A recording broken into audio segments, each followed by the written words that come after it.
안녕하세요, 여러분. 좀 랩소나도 니아사지 담마이 약간 비디오 버리엔텐 돈드능របៀបដោះស្រាយលំហាត់ if a topic នៅក្នុងសៀវភៅ if a topic អាប់ដេតឆ្នាំ2025ហើយវីដេអូមុនគឺយើងបានរៀនមកដល់សំណួរវិញ្ញាសាស្ដាប់នៃមេរៀនទី6ចឹងហ្នឹងគឺយើងនឹងចូលដល់មេរៀនយើងបន្តទៀតយើងចូលដល់មេរៀនថ្មីឈឺខ្វាឈឺខ្វាហ្នឹងយើងបកប្រែថាមេរៀនទី7នៅជាមេរៀនគេនិយាយថាគេចលខ្វាណាស៊ីគេចលមកហ្នឹងយើងបកប្រែថារដូវកាលរាខ្វានេះនឹងជីវចកណាស៊ីសំដៅលើអាកាសធាតុចំណងជើងមេរៀនទី7ហ្នឹងទាក់ទងទៅនឹងរដូវកាលនិងអាកាសធាតុខាងក្រោមនេះជាការណែនាំពីមេរៀនឡើងជើងចូលដល់លំហាត់យើងមកយើងចូលមកដល់កន្លែងអ៊ីគីគីនេះសំដៅទៅលើការអានអ៊ីប៉ុនមិនចេះសំណួរលេខ1សំណួរគេសួរថាថាណូវ៉ាខ្វាន់គេអ៊ីនិន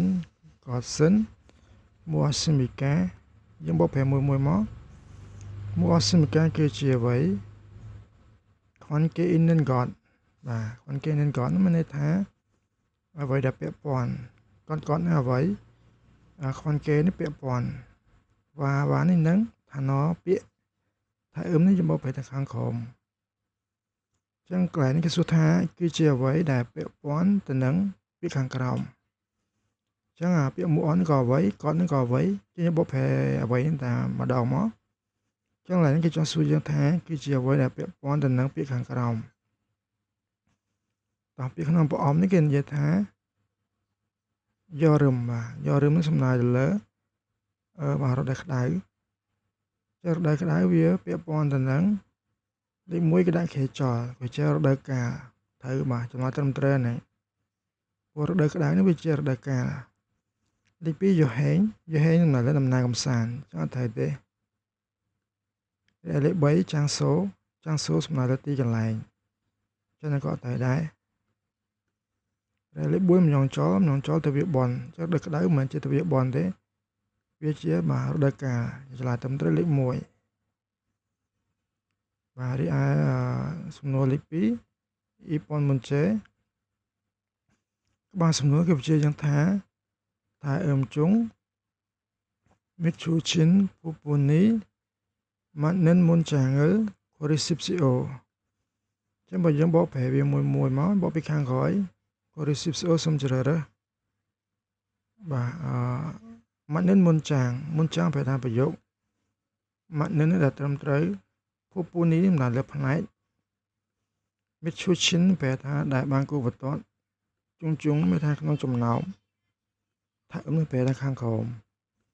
ចឹងឡើយនេះគេបញ្ជាក់យ៉ាងថាសូមជ្រើសរើសប្រយោគដែលត្រឹមត្រូវនៅផ្នែកដែលគូបន្ទាត់ក្នុងចំណោមខាងក្រោមចឹងមានន័យថាក្នុងចម្លើយនេះវាមាន4ហើយ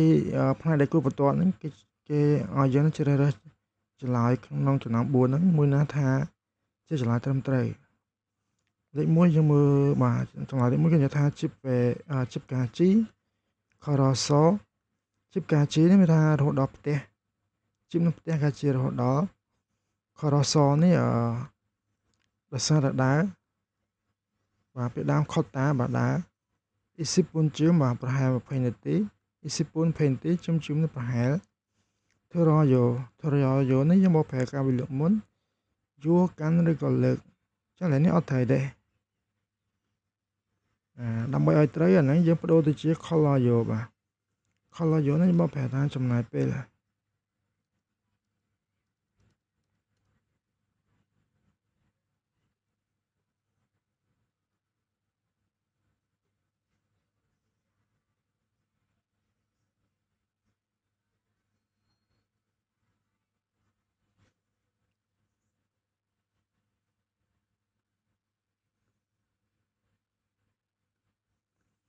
ចឹងឡើយនេះខុសវិជ្ជាករហើយសំទោសមិនខុសវិជ្ជាករទេគឺខុសពាក្យហើយចម្លើយលេខ2នេះ បាទអ៊ីប៉ុនមុនចេនេះធ្វើកិនស៊ីកានអេនិនធ្វើកិនស៊ីកានអេនិនប្រែថានៅម៉ោងចេញទៅធ្វើការធ្វើកិនចេញទៅធ្វើការស៊ីកាននេះម៉ោងឬពេលវេលាឆាកាបាឡានម៉ាននេះបាទច្រើនឬក៏ខ្លាំងខលយន្តចំណាយពេលចឹងឡាននេះនៅម៉ោងចេញធ្វើការហ្នឹងឡានគឺចំណាយពេលច្រើនអត់ត្រូវទេបាទអាហ្នឹងបើយើងចង់ឲ្យត្រូវគឺឡាននោះវាស្ទះបាទមកខ្យល់យកហ្នឹង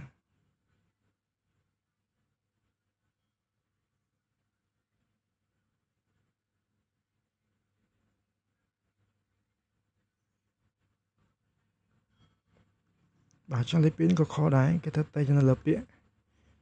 រឯលេខ3គេនិយាយថាសេញរ៉េថ្ងៃខួបកំណើតឈិនគូតរលបាទមិត្តភក្តិទាំងឡាយជីពរោបាទផ្ទះខណខាសយោថាបានឆ្លងកាត់ទៅអញ្ចឹងថ្ងៃខួបកំណើតមិត្តភក្តិទាំងឡាយបានឆ្លងកាត់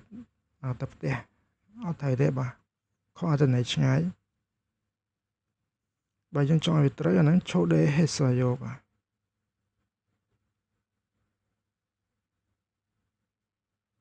ឆូដេហេសយោសំដៅទៅលើបាទបានអញ្ជើញ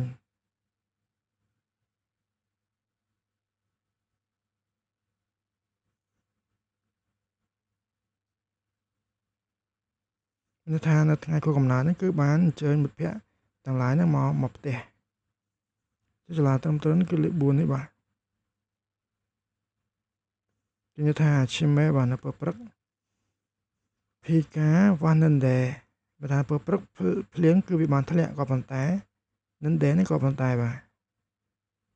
ទវិស្វករនេះគឺមហាអំពីលទ្ធផលផ្ទុយគ្នាជីកមុនបាទឥឡូវនេះគឺឆោះសយោវាថាវាបានរាំងបាទអញ្ចឹងគេនិយាយថានៅពេលព្រឹកភ្លៀងបានធ្លាក់ក៏ប៉ុន្តែឥឡូវនេះគឺវាបានរាំងបាទគឺឆោះសយោនេះប្រែថាបានរាំងបាទបានរាំងភ្លៀងអានេះវាដងវាគឺជីដាហ្នឹង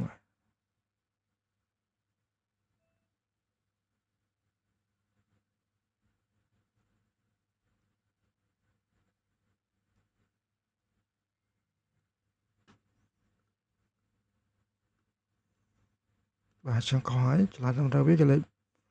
បាទក្នុងចំណោមចម្លើយទាំង4ហ្នឹងគឺឆ្លាតត្រឹមត្រូវគឺលេខ4ហ្នឹងហើយបាទដែលគេសរសេរត្រូវពាក្យបាទអញ្ចឹងយើងឈានចូលមកដល់បាទសំណួរលេខ3មកបាទសម្ព័ន្ធមុនចេបាទយើងបកប្រែក្បាលសំណួរមកគេនិយាយថាពីងខាណេត្រខាល់កាចាងអាម៉ាជិនកូសិលកូរីស៊ីបស៊ីអូយើងបកប្រែមួយបកប្រែថាបាទសូមជ្រើសរើសកូរីស៊ីបស៊ីអូសូមជ្រើសរើសអាម៉ាជិនកតបាទមិនថាអ្វីដែរត្រឹមត្រូវអាម៉ាជិនត្រឹមត្រូវគាត់នៅអ្វីខាចាងជាងគេត្រខាល់នេះប្រែថាចូលទៅពីងខាណេនេះប្រែថាចន្លោះចឹងសូមជ្រើសរើសអ្វីដែលត្រឹមត្រូវជាងគេចូលទៅក្នុងចន្លោះចា៎នេះជាប្រភេទសំណួរវិញ្ញាសាអំពីចន្លោះចឹងដើម្បីធ្វើវិញ្ញាសាហ្នឹងបានខ្ញុំតែងតែប្រាប់នៅក្នុងវីដេអូនោះពីមុនមកគឺយើងទៅមើលចម្លើយទាំង4សិនដើម្បីឲ្យដឹងថាចម្លើយនីមួយៗនោះឆ្លើយពីរឿងអីទី1គឺនិយាយថា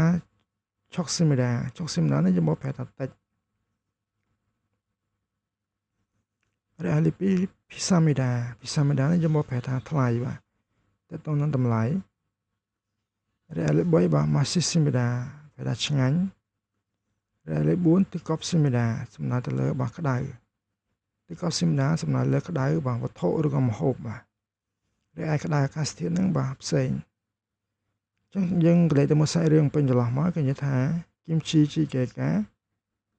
គីមជីជីកេកាមានថាសម្លគីមជីណមូបាទណាស់ឬក៏ពេកបាទចុចស៊ីមហេសឆនហីធីសេយោមានថាសូមភាសាយឺតដោយប្រុងប្រយ័ត្នចុចស៊ីមហេសនោះមានថាបកប្រែថាប្រុងប្រយ័ត្នឆនហីនេះយឺតធីសេយោនោះប្រែថាសូមភាសាចឹងយកបបពីខាងក្រោយមកសូមភាសាយឺតដោយប្រុងប្រយ័ត្នចឹងហើយបានយើងត្រូវភាសាវាយឺតដោយប្រុងប្រយ័ត្នសម្រាប់គីមជីនោះវាយ៉ាងម៉េចបាទគឺវាក្តៅហ្នឹងហើយឆ្លាតត្រឹមត្រូវលេខ4នេះបាទលេខ1បាទតិចនេះអត់ត្រូវទេ លេខ2បាទថ្លៃទៅដល់តម្លៃនោះអត់ត្រូវលេខ3ឆ្ងាយនេះក៏អត់ត្រូវដែរគឺទៅដល់សម្លហ្នឹងបាទក្តៅដោយសារឃ្លាខាងចុងគេនិយាយថាសូមពិសាយឺតដោយប្រុងប្រយ័ត្នបាទឥឡូវចូលមកដល់បាទសារប៉ុនមុនចេះមកសំណួរពេញចន្លោះបាទសំណួរលេខ4ក្បាលសំណួរគេបាទបញ្ជាក់យ៉ាងថាពីខាងណែទៅរកខាAmazon Social Cola Munchangel វ៉ាន់សង50 CO ពេលយើងមកប្រែមួយវ៉ាន់សង50 CO ប្រែថាសូមបំពេញ Munchangel ប្រែថាប្រយោគ Cola នេះប្រែថាតបជ្រើសរើសមកពីដើមវាខូឬដែរ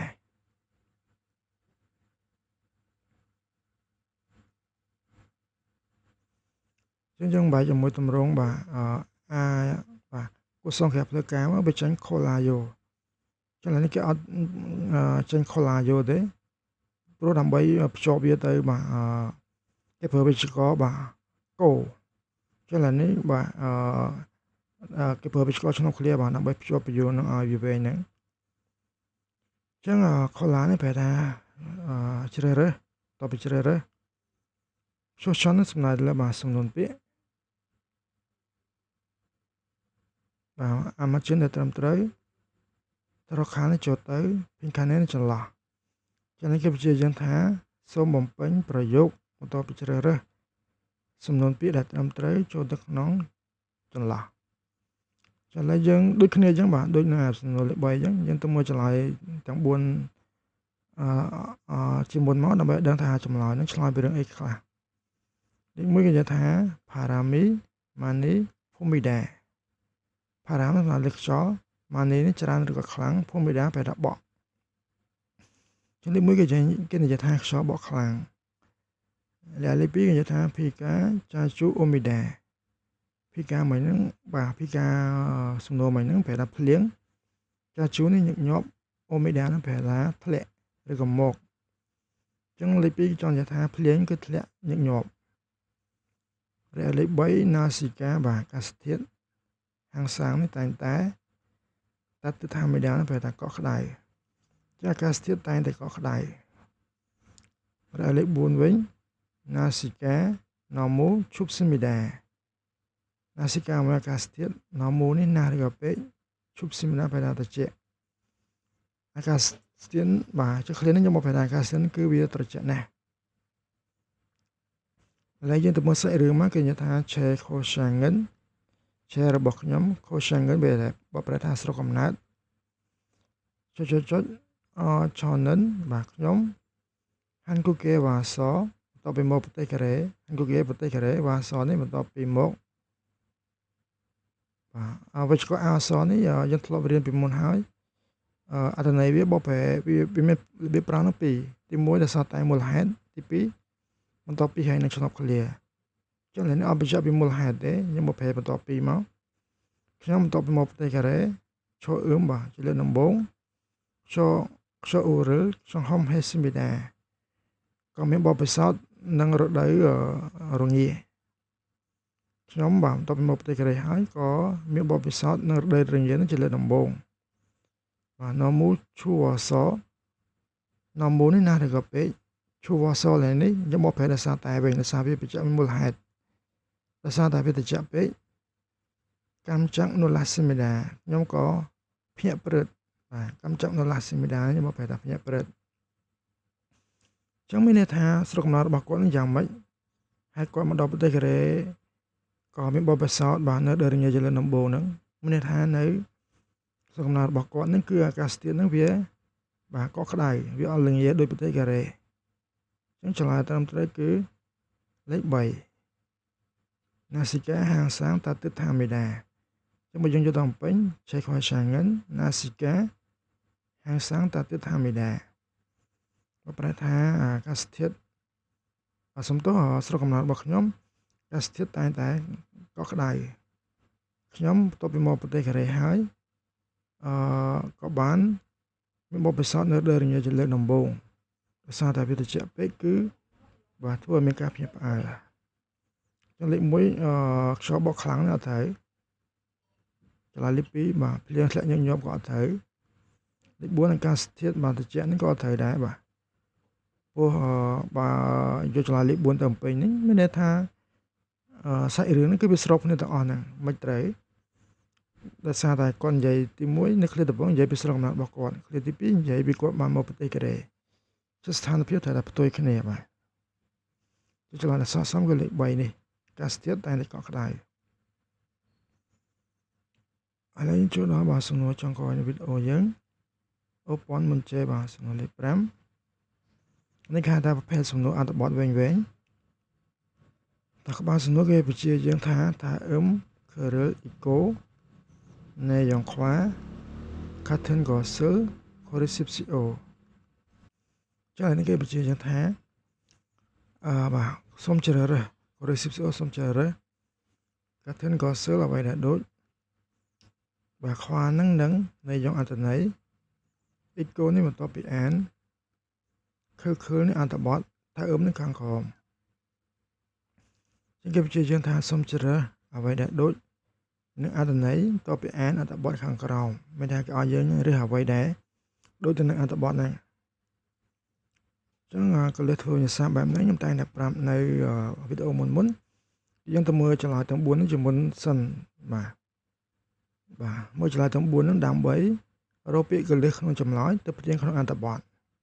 អញ្ចឹងបើចម្លើយមួយណានិយាយដូចនឹងអត្ថបទនោះជាចម្លើយដែលត្រឹមត្រូវតែចម្លើយមួយគេនិយាយថា Hanggugen ប្រទេសកូរ៉េខេចរ៉េផ្សុនហ្វាកាខេចររកាអេបាទស្រៈអឺខាងចុងជាអានថាអេវារបស់ផ្សុនហ្វាកានេះការផ្លាស់ប្ដូរចឹងនៅប្រទេសកូរ៉េការផ្លាស់ប្ដូររបស់អាកាសរបស់រដូវកាលធរយន្តហាជាអានស៊ីមេដាធរយន្តហាជាអានស៊ីមេដានឹងប្រែថាមិនជាក់លាក់ធរយន្តហាដានឹងប្រែថាជាក់លាក់ជាអានស៊ីមេដានឹងមិនតម្រង់បដិសេធយើងបកពីខាងមុខមកភាសាលេខប្រធានតមកយើងបកពីខាងចុងទៅទាំងអស់មកដេញទៅកណ្ដាលវិញចំឆ្លើយទី1គឺនិយាយថាប្រទេសកូរ៉េហ្នឹងគឺ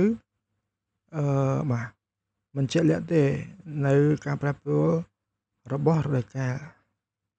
ចឹងពាក្យកលើដែលយើងគិតថាសំខាន់នៅក្នុងចម្លើយលេខ1ហ្នឹងគឺពាក្យបាទជាក់លាក់បាទចឹងពាក្យជាក់លាក់ហ្នឹងគឺវានៅបាទនេះធរយន្តហាននេះបាទវានៅឃ្លាទី1គេហ្នឹង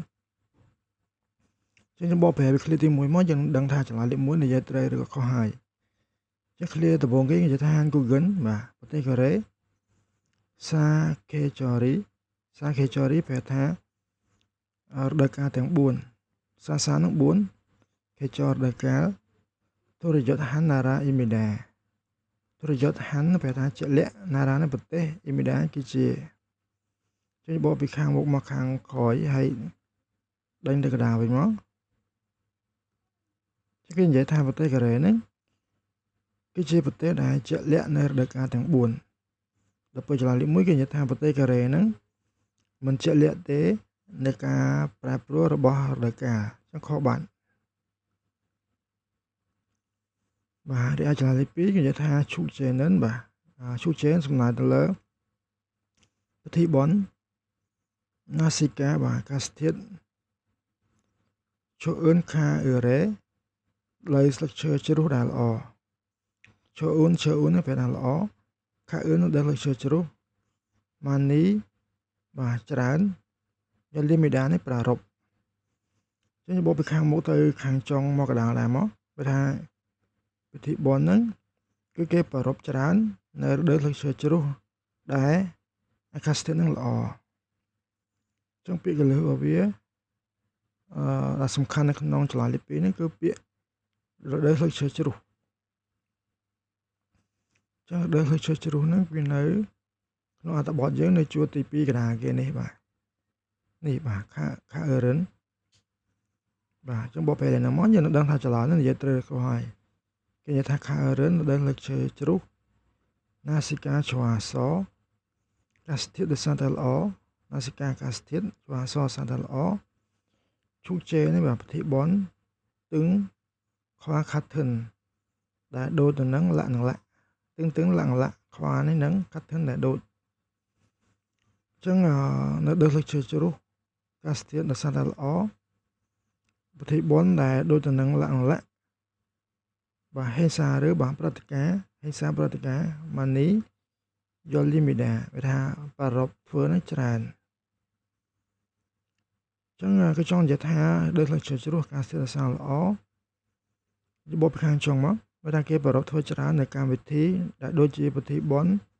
លក្ខណៈដោយសារតែកាសធាតុនឹងល្អរាជលាទី2គេនិយាយថាពិធីបុណ្យហ្នឹងគឺគេប្ររពធ្វើច្រើននៅដើរលើកជ្រុះដែលកាសធាតុល្អចឹងហ្នឹងគេនិយាយត្រូវបាទត្រូវនៅអត្ថបទចឹងហ្នឹងវាជាចម្លើយត្រឹមត្រូវហើយរយៈលេខ3វិញបាទមូលហេតុដែលខុសគេនិយាយថាមូថវិកាគិតណាមញ៉ុនមូថវិសំដៅទៅលើបាទកាសធាតុក្តៅខ្លាំងហ្នឹងគិតណាមញ៉ុនមិនសិនបើបញ្ចប់ភេកាម៉ានីអូនិនចាំងម៉ាកាភេកានេះភ្លៀងម៉ានីនេះបាទច្រើនខ្លាំងអូនិនចាំងម៉ាកាអូនិននឹងដែលធ្លាក់ចាំងម៉ានេះរដូវភ្លៀងសិចក្ធម្មតានេះបានចាប់ផ្ដើមចឹងគេឡាលី3ចង់និយាយថាកាសធាតុក្តៅខ្លាំងហ្នឹងសម្រាប់បញ្ចប់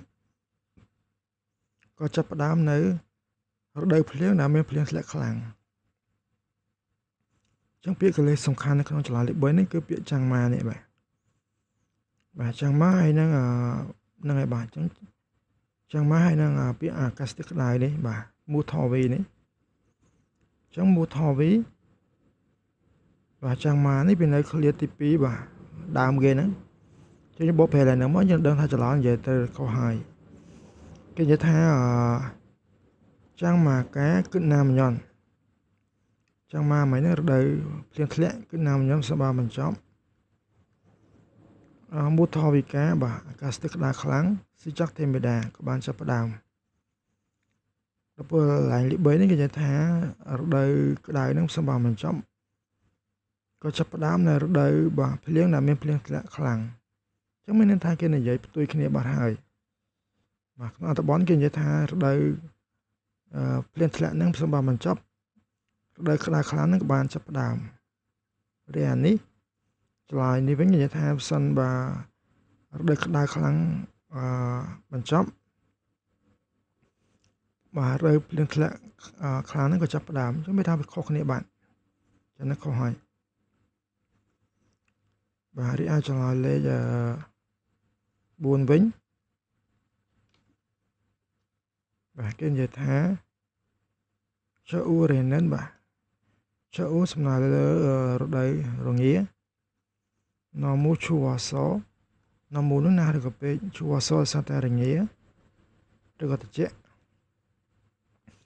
ស្រាមតរីបាទក្នុងមនុស្សទាំងឡាយ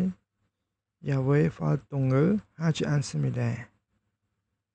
យ៉ាវេហ្វាល់តុងសំដៅលើបាទសកម្មភាពខាងក្រៅយ៉ាវេនេះខាងក្រៅហ្វាល់តុងនោះសកម្មភាពហាជាអានស៊ីមីដែរប្រែថាមិនចេញបបពីខាងមុខបាទទៅខាងចុង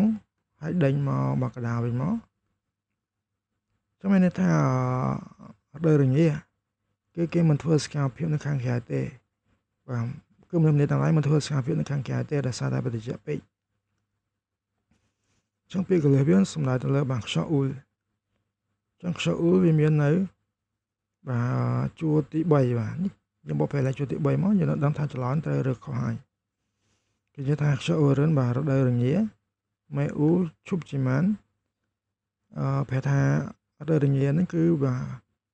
ម៉ែអ៊ូនេះណាឬក៏ពេកឈប់ជីម៉ានប្រែថាត្រជាក់ក៏ប៉ុន្តែវាឆ្កល់ជីម៉ានយើងធ្លាប់រៀនពីមេរៀនមុនហើយ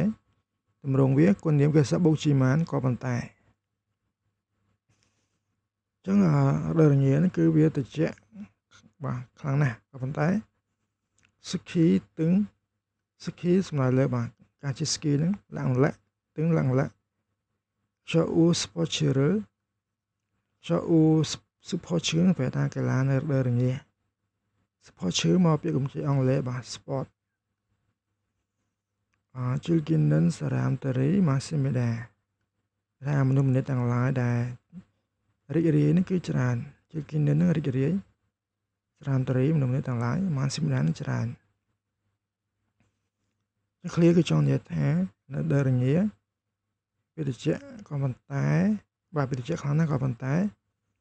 មនុស្សម្នាទាំងឡាយដែលរីករាយនៅរដូវបាទនៅកីឡានៅរដូវរងាហ្នឹងគឺវាច្រើនបាទបើកលេចយើងមើលចន្លោះលេខ4វិញគេនិយាយថានៅរដូវរងាដោយសារនៅរដូវរងា